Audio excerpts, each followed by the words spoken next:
दोस्तों, स्वागत है आपका हमारे YouTube channel future with knowledge में। दोस्तों, आज हम यहाँ पर जनरल स्टडी का सेक्शन देखेंगे और आज से हमने आपके लिए एक अच्छा शेड्यूल बनाया है कि किस तरीके से हमारे जो यूके एसएससी के जितने भी एग्ज़ाम हैं, उन एग्ज़ाम को हम कैसे क्रैक करें। तो आप सभी जानते हैं कि इसमें उत्तराखंड 40 नंबर का आता है, 40 नंबर का जीएस होगा और 20 नंबर का हिंदी। तो इस पूरे सेशन को दोस्तों हमने एक वीक के हिसाब से ऐसे डिसाइड किया है कि हम 2 दिन स्टार्ट के जो मंडे ट्यूसडे होगा हम जीएस की क्लास लेंगे और वेडनेसडे से फ्राइडे के लिए हम उत्तराखंड की क्लास रखेंगे और उसके बाद सैटरडे और संडे जो 2 दिन है उन दिनों में हम हिंदी की क्लास रखेंगे। तो आज के सेशन को दोस्तों स्टार्ट करते हैं। देखते हैं पहला प्रश्न, सारनाथ में बुद्ध का प्रवचन क्या कहलाता है? तो यह कहलाता है दोस्तों धर्मचक्र। अगला प्रश्न, शाहजहां ने किस शहर में मोती मस्जिद बनाई थी? तो मोती मस्जिद जो बनवाई गई थी शाहजहां द्वारा, वह आगरा में बनवाई गई थी। अगला प्रश्न, किस युद्ध को जीतने के बाद शेरशाह ने दिल्ली में दूसरे अफगान राज्य की स्थापना की? तो यह की थी दोस्तों कन्नौज का जो युद्ध हुआ था, इसे बिलग्राम के युद्ध के नाम से भी जाना जाता है। अगला प्रश्न देखते हैं दोस्तों, ऋग्वैदिक युग की प्राचीनतम संस्था कौन सी थी? तो यह थी दोस्तों विदत। दोस्तों, आपको अगर वीडियोस हमारे अच्छे लग रहे हैं तो आप चैनल को सब्सक्राइब करें, वीडियो को लाइक करें और ये दोस्तों आपकी तरफ से हमें एक मोटिवेशन होता है जिससे कि हम अच्छी तरीके से और जो इम्पोर्टेंट है एग्जाम ओरिएंटेड क्वेश्चन है वो आपको हम प्रोवाइड करा सकें। तो अगला प्रश्न देखते हैं दोस्तों, किस पुर्तगाली गवर्नर ने नीले पानी की नीति अपनाई थी? तो यह अपनाई थी दोस्तों फ्रांसिस्को डी अल्मीडा ने। अगला फैक्ट, किस सिख गुरु ने, यहाँ पे गुरु बने लिखा हुआ है दोस्तों, तो ये टाइपिंग मिस्टेक है, इसको आप सुधार लीजिएगा। किस सिख गुरु ने गुरु नानक की जीवनी लिखी? तो यह लिखी है दोस्तों गुरु अर्जन देव ने। अगला फैक्ट, और एक और चीज़ है दोस्तों, इसी से रिलेटेड एक और बात बताना चाहेंगे आपको कि आप उत्तराखंड में हेमकुंड साहिब है जो कि चमोली जिले में है और यह सिखों का बहुत ही, जिस तरीके से हम लोगों के जो पंच के जो हमारे जो चार धाम होते हैं उसी तरीके से सिखों का हेमकुंड साहिब है। और हेमकुंड साहिब जो 7 पर्वतों की चोटी से गिरा हुआ और यह भी जो माना जाता है यहाँ पर जो है सिखों के जो 10वें गुरु थे उन्होंने यहाँ पे तप किया था। तो अगला प्रश्न देखते हैं दोस्तों, हिंदू वृद्धि दर किससे संबंधित है? यह बहुत इंपॉर्टेंट क्वेश्चन है दोस्तों, ये इकोनॉमिक्स का है। यह है राष्ट्रीय आय से।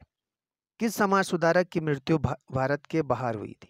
तो यह हुई थी राजा राम मोहन राय की और इनकी मृत्यु लंदन में हुई थी दोस्तों और इन्हें राजा की उपाधि जो थी अकबर द्वितीय ने दी थी। और राजा राम मोहन राय को सती प्रथा का की समाप्ति के लिए भी जाना जाता है, इन्होंने उसका उन्मूलन किया। एक बेहतरीन समाज सुधारक होने के साथ साथ ही राजा राम मोहन राय ने जो कुरीतियां थी उनको भारत से दूर करने में मदद की। तो राजा राम मोहन राय से जुड़े हुए बहुत सारे फैक्ट हैं दोस्तों, ये एग्जाम में पूछे जाते हैं। अगला प्रश्न देखते हैं, भारत में लॉर्ड कर्जन के प्रशासन की तुलना औरंगजेब से किसने की थी? तो यह की थी दोस्तों गोपाल कृष्ण गोखले ने। अगला प्रश्न, गुलामगिरी के लेखक कौन थे? ये भी टाइपिंग मिस्टेक नजर आ रही है यहाँ। गुलामगिरी के लेखक कौन थे? तो यह थे ज्योतिबा फुले। अगला प्रश्न देखते हैं दोस्तों, इंपॉर्टेंट क्वेश्चन है ये, मैं एक समाजवादी और गणतंत्रवादी हूँ और मुझे राजाओं और राजकुमारों में विश्वास नहीं है। यह किसने कहा था? तो यह कहा था जवाहरलाल नेहरू ने। और जवाहरलाल नेहरू जो है वो भारत के प्रथम प्रधानमंत्री भी रहे हैं दोस्तों। तो अगला देखते हैं, सिमलीपाल जीव मंडल निचय कहाँ स्थित है? तो यह है दोस्तों उड़ीसा में और यह बहुत इंपॉर्टेंट क्वेश्चन है दोस्तों, यह एग्जाम में आ सकता है। आने वाले आगामी जो भी एग्जाम है इनमें आने के इसके पूरे चांस है, तो आप इसको अच्छे से प्रिपेयर करें। अगला इंपॉर्टेंट क्वेश्चन देखते हैं दोस्तों, वुड डिस्पैच नीति किसकी देन है? तो वुड डिस्पैच जो नीति है वो है लॉर्ड मैकाले की। और एग्जाम में अगर यह क्वेश्चन बने कि वुड डिस्पैच किससे संबंधित है, तो यह दोस्तों शिक्षा से संबंधित है। अगला प्रश्न देखते हैं दोस्तों, अनुच्छेद 356 का संबंध किससे है? तो यह है दोस्तों वित्तीय आपातकाल से। ये काफ़ी इंपॉर्टेंट है और इस तरीके के क्वेश्चन आयोग पूछता रहा है। आर्टिकल से रिलेटेड दोस्तों एक क्वेश्चन तो एक या दो क्वेश्चन आपको एग्जाम में देखने को जरूर मिलेगा, तो इसीलिए आप इंडियन पॉलिटी को भी बहुत अच्छे से कंप्लीट करें। और साथ ही साथ हम कोशिश करते हैं कि इस सीरीज़ में आपको इंडियन पॉलिटिक्स से जुड़े जितने भी पॉलिटिक्स से जुड़े तथ्य हैं या फैक्ट हैं, हम उनको आपको प्रोवाइड करा सकें। अगला प्रश्न देखते हैं दोस्तों, भारतीय पर्यटन दिवस कब मनाया जाता है? तो भारतीय पर्यटन दिवस जो मनाया जाता है दोस्तों, यह मनाया जाता है 27 सितंबर को। एक और प्रश्न बनता है दोस्तों कि इसी से रिलेटेड एक और क्वेश्चन देख रहे हैं हम कि सद्भावना दिवस कब मनाया जाता है? तो सद्भावना दिवस 20 अगस्त को। अगला देखते हैं दोस्तों, राष्ट्रीय बालिका दिवस कब मनाया जाता है? तो यह मनाया जाता है 24 जनवरी को।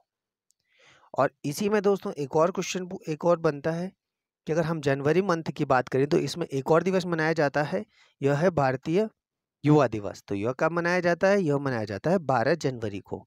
और 12 जनवरी को स्वामी विवेकानंद जी का भी जन्म दिवस मनाया जाता है। तो आप इन तीनों फैक्ट को एक साथ देखेंगे। बालिका दिवस, राष्ट्रीय बालिका दिवस आता है 24 जनवरी को, 12 जनवरी को राष्ट्रीय युवा दिवस, और उसी दिन हम मनाते हैं स्वामी विवेकानंद जी का जन्म दिवस भी। अगला प्रश्न, अंतर्राष्ट्रीय बालिका दिवस कब मनाया जाता है? तो अंतर्राष्ट्रीय बालिका दिवस हम मना रहे हैं दोस्तों 11 अक्टूबर को, और 24 जनवरी को हम मना रहे हैं राष्ट्रीय बालिका दिवस। तो एग्जाम में इसी तरीके से आपको जो भी ऑप्शन मिले हुए थे तो वो कंफ्यूज कर सकता है आयोग, कि आपको दे देगा एग्जाम में कि अंतर्राष्ट्रीय बालिका दिवस कब मनाया जाता है, तो लिखेगा 24 जनवरी, दूसरा एमसीक्यू के अंदर दूसरा फॉर्म आ जाएगा 11 अक्टूबर। तो आप यहाँ कंफ्यूज मत होना दोस्तों, राष्ट्रीय बालिका दिवस जो मनाया जाता है वो 24 जनवरी को मनाया जाता है, और अंतर्राष्ट्रीय बालिका दिवस यह 11 अक्टूबर को। अगला प्रश्न देखते हो दोस्तों, ये काफी इंपॉर्टेंट है, तुलबुल परियोजना और उरी परियोजना किस नदी पर स्थित है? तो यह है दोस्तों झेलम नदी पर। अगला प्रश्न, ये मोस्ट इंपॉर्टेंट है दोस्तों, और ये अभी रिसेंटली जो अपर पीसीएस का प्रीलिम्स हुआ है, तो अपर पीसीएस के प्रीलिम्स में पूछा गया है कि स्वर कोकिला लता मंगेशकर जी को भारत रत्न कब प्रदान किया गया? तो यह दिया गया 2001 में। अगला प्रश्न, सतलज नदी भारत में किस दर्रे से प्रवेश करती है? यहाँ पर भी टाइपिंग मिस्टेक है दोस्तों, कि सतलज नदी भारत में किस दर्रे से प्रवेश करती है? तो यह करती है सिपकिला दर्रे से। और एक नेक्स्ट इंपॉर्टेंट क्वेश्चन है दोस्तों, ये बहुत इंपॉर्टेंट है, गिर राष्ट्रीय उद्यान किस पशु के लिए प्रसिद्ध है? तो यह एशियाई शेरों के लिए प्रसिद्ध है। और ये पूछा जाए कि कहाँ गिर राष्ट्रीय उद्यान किस राज्य में है? तो यह है गुजरात में। तो दोस्तों आपको सेशन अच्छा लगा है तो आपको वीडियो को लाइक करना है, कमेंट करना है, शेयर करना है, और चैनल को सब्सक्राइब करिएगा। थैंक यू दोस्तों।